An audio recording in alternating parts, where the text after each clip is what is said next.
On dirait une pâte à pain traditionnelle, mais ça n'en est pas. Elle est fabriquée entièrement sans gluten. Le gluten, c'est ce mélange de protéines présent dans les céréales comme le blé et qui peut provoquer des allergies. Fabriquer des produits sans gluten qui se rapprochent le plus possible des produits traditionnels, c'est le leitmotiv de cette usine de Roy dans le nord de la France. Ça commence à ressembler à du pain traditionnel, c'est encore un petit peu différent. La texture est un petit peu différente, le goût est un petit peu différent, il n'y a pas du tout de blé, hein. On part, je vous dis, de riz et de pommes de terre principalement, un petit peu de maïs.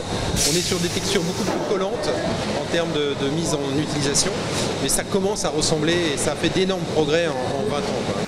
Encore anecdotique, il y a 10 ans, le sans gluten est aujourd'hui en plein essor. Indispensable aux personnes allergiques, soit environ 1% de la population, mais aussi un effet de mode. Le régime sans gluten fait de plus en plus d'adeptes. Selon une étude, les ventes de sans gluten ont grimpé de 42% en 2014 en France. Dans cette usine de 70 employés qui appartient à l'un des leaders du secteur en France, on fabrique jour et nuit des cookies, des biscottes ou du pain.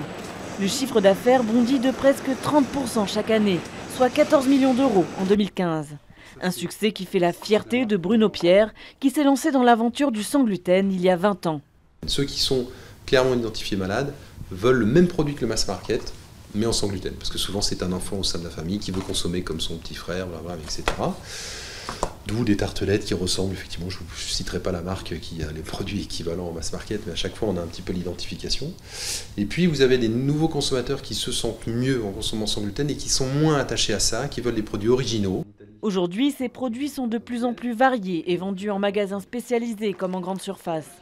Le groupe exporte même 25% de sa production, principalement en Europe, et cherche à ouvrir une nouvelle usine, plus grande, dans la région.